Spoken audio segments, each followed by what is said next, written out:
ওম নমঃ শিবায়। আজকের মহাবাক্যের তারিখ 29শে এপ্রিল 1967, দ্বিতীয় পর্ব। অসীম জগতের বাবা শিবের যজ্ঞে কোনো বিকারী ব্রাহ্মণ হতে পারে না। ইন্দ্রের সভাতে কোনো বিকারীর তো এসে বসা উচিত নয়। এ হলো ঈশ্বরীয় সভা। এখানে লুকিয়ে বসলে তো আরোই ধোঁকা খাবে, পাথর বুদ্ধি হয়ে যাবে। বলো, এই প্রদর্শনী আদি সবই জ্ঞানের সাথে সংযোগ রাখে নাকি ভক্তির সাথে?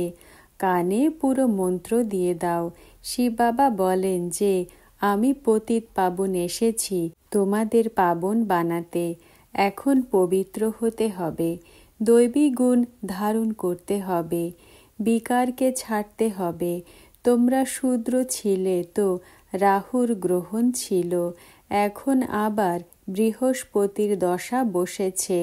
এই দশাতেও উপর নিচু হয়, কারো শুক্রের দশা, কারো রাহুর দশা, কারো আবার অন্য কোনো দশা এসে যায়।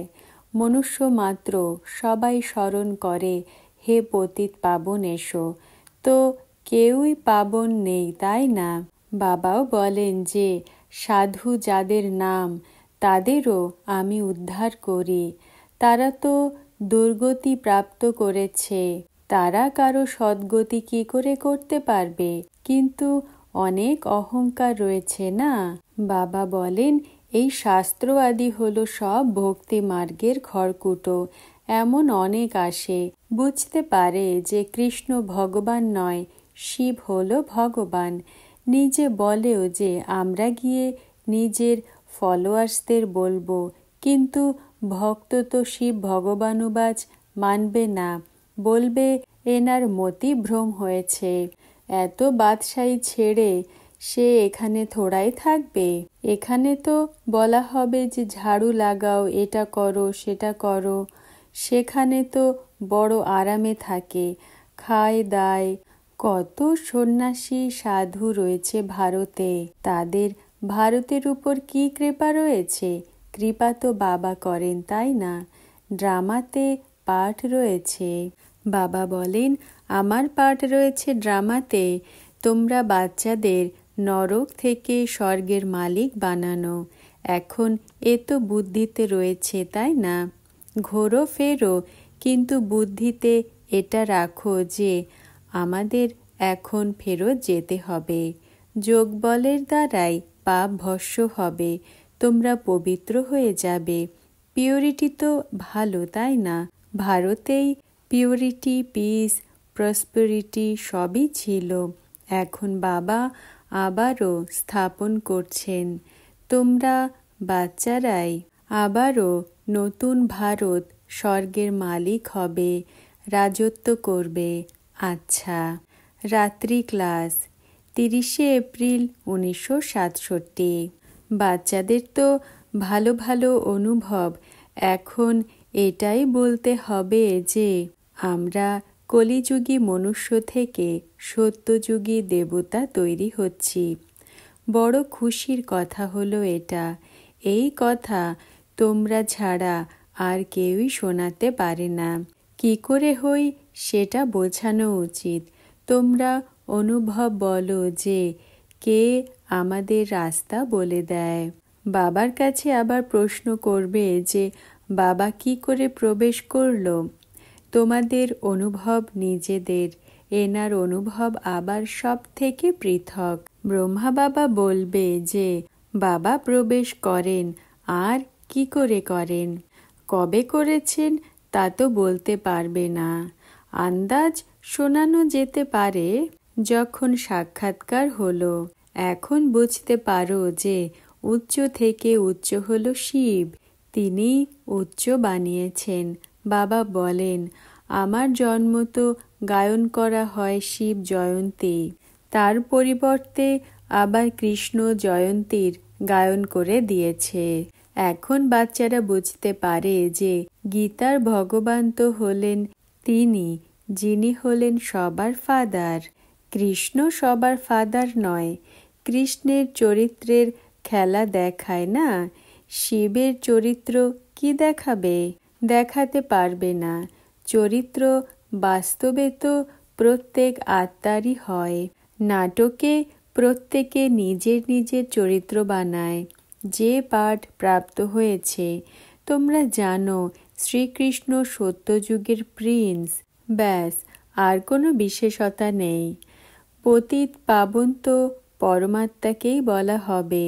সমস্ত পতিত দুনিয়ার মনুষ্যদের সাথে নিয়ে যান। এ হলো উঁচুর থেকে উঁচু বাবার পাঠ। বলে যে আমিও ড্রামার বন্ধনে বাঁধা হয়েছি। ড্রামাতে অনাদি নিহিত রয়েছে, এই জন্য একে অনাদি অবিনাশী ওয়ার্ল্ড ড্রামা গায়ন করা হয়। এর না আদি রয়েছে না অন্ত রয়েছে, ঘুরতেই থাকে। দুনিয়াতে এ কেউ জানে না তোমরা ছাড়া। মনুষ্য বলে যে বাবা আমাদের পতিত থেকে পাবন বানাও। সন্ন্যাসী বলে যে আত্মা পতিত হয় না, শরীর হয়। বাবা বলেন সব কিছু আত্মাই করে। আত্মাই পার্ট প্লে করে, কর্ম করে শরীর দ্বারা। এই জন্য আত্মাই পতিত, আবার আত্মাই পাবন হয়। বাবা বাচ্চাদেরকে বোঝান, অবগুণ সমস্ত তোমাদের আত্মাতে রয়েছে। সংস্কার আত্মাতে থাকে। শরীর শেষ হয়ে যাবে, আমরা সংস্কার নিয়ে যাব। তোমরা দেহধারীর মহিমা করো না। বাবা সমস্ত বেদ শাস্ত্রের সার ব্রহ্মা দ্বারা শোনান।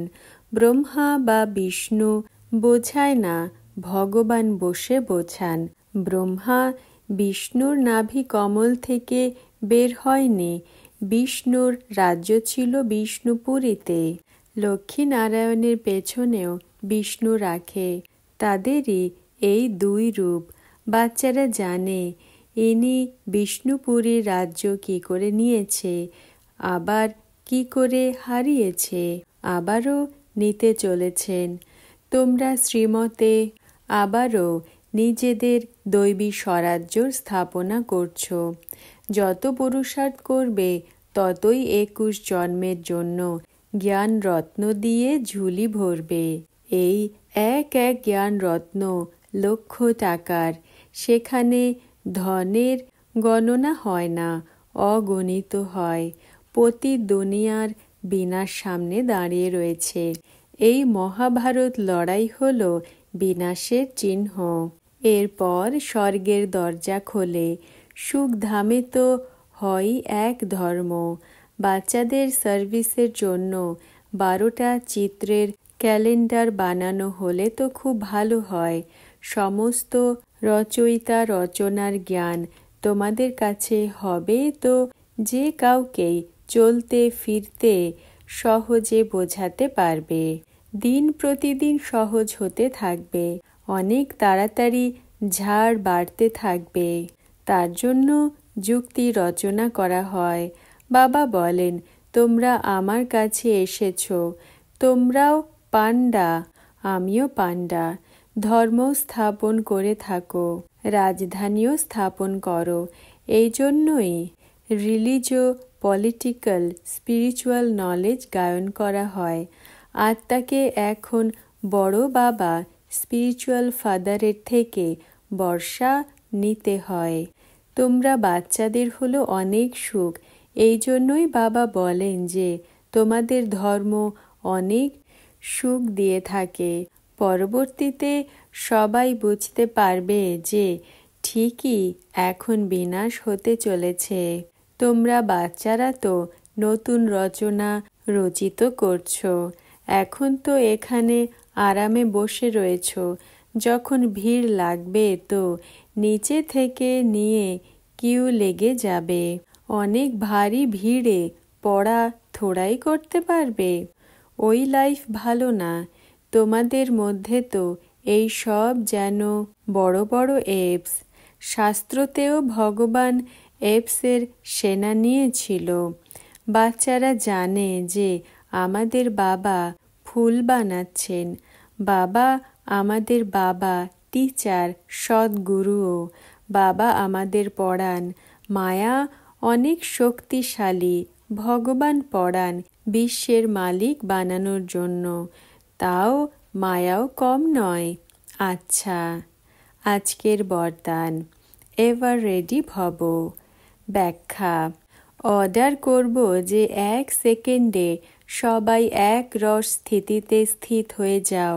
তো এমন অর্ডারকে প্র্যাকটিক্যালে আনার জন্য তোমরা কি এভার রেডি? যতক্ষণ পর্যন্ত এই দৈবী সংগঠনের একরস স্থিতি প্রখ্যাত না হয়, ততক্ষণ পর্যন্ত বাপদাদার প্রত্যক্ষতাও সমীপে আসবে না। তো এমন এভার রেডি হও। ওম নমঃ শিবায়।